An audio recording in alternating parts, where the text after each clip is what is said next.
Imagine getting one last message from your greatest mentor. But this isn't just some casual text, it's a letter written from death row, and it has an incredibly urgent purpose to pass the torch before it's too late. And that, right there, is the story we're diving into today, the book of 2 Timothy. All right, so here's how we're going to break this down. First, we'll get into the super high-stakes setting of this letter. Then we'll look at Paul's call for courage. After that, we'll explore his warning to protect the real message, see the main tool he gives Timothy to do it, Scripture, and we'll wrap it all up with his powerful final words as a mentor. So, to really feel the weight of this letter, we have to understand where it's coming from.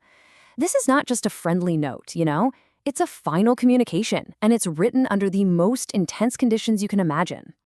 Okay, to really get this, you have to picture the scene. Paul isn't just in some local jail, he's locked up in a Roman prison. And he knows he's not getting out of this one. His execution is right around the corner. So this isn't some theoretical exercise. It's a final, urgent message where every single word counts. And yet, right in the middle of that dark reality, the letter opens with this incredible warmth. Paul isn't writing to just any colleague. He's writing to Timothy, who he calls his beloved son. Right away, this sets up the deep, personal, and emotional core of this entire message. So why is Paul writing with such urgency? Well, it's because Timothy, the guy he's writing to, is right in the thick of it. He's facing his own immense challenges, and that's the whole backdrop for Paul's advice. You gotta understand, Paul isn't just throwing out generic advice here. Timothy was likely dealing with some serious pressure, both from persecution on the outside and from false teachers popping up inside his own community. So when Paul says things like, be unashamed and endure hardship, he's speaking directly to those very real fears. He's essentially saying, look, I know it's tough, but now is absolutely not the time to back down. So with those challenges laid out, Paul pivots to his first major instruction. And it's a critical one, a warning about protecting the very foundation of their work, the integrity of the message itself. This really gets to the heart of the battle Timothy was in. It wasn't just about external enemies, it was a battle of ideas. On one side, you've got what Paul calls sound doctrine, the core, reliable, true teachings. But then, on the other side, you have these corrosive, misleading ideas that are just kind of creeping in. Paul's point is that a leader's number one job is to be the guardian of that truth. But see, Paul doesn't just point out all the dangers. He actually equips Timothy for the fight. And his primary weapon, his essential toolkit for leadership and ministry, is Scripture. For Paul, Scripture wasn't some dusty old book to sit on a shelf.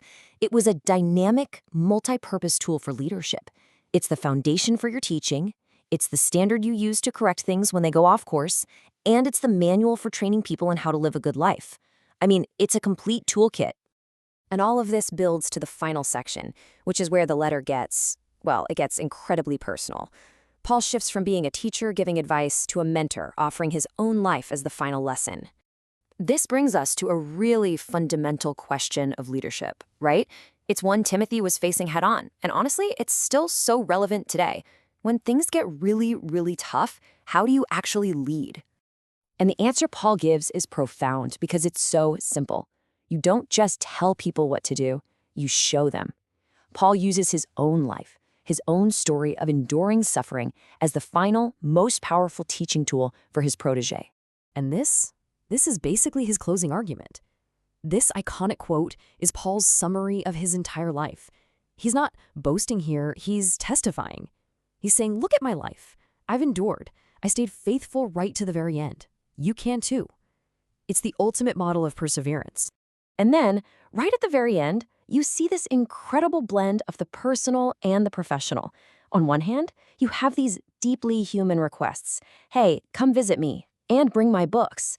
But in the same breath, he delivers the final, ultimate command. Preach the word. You keep the mission going no matter what. And that's really the heart of 2 Timothy. It's a story about succession. It's about making sure that the mission, the message, and the work are bigger than any one person. Even as his own life is ending, Paul's focus is completely on what's going to continue after he's gone. So this ancient letter from a prison cell ultimately leaves us with a powerful, very modern question.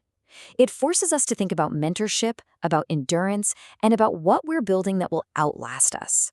So the question isn't just for Timothy, it's for all of us. What legacy are you leaving for those who follow?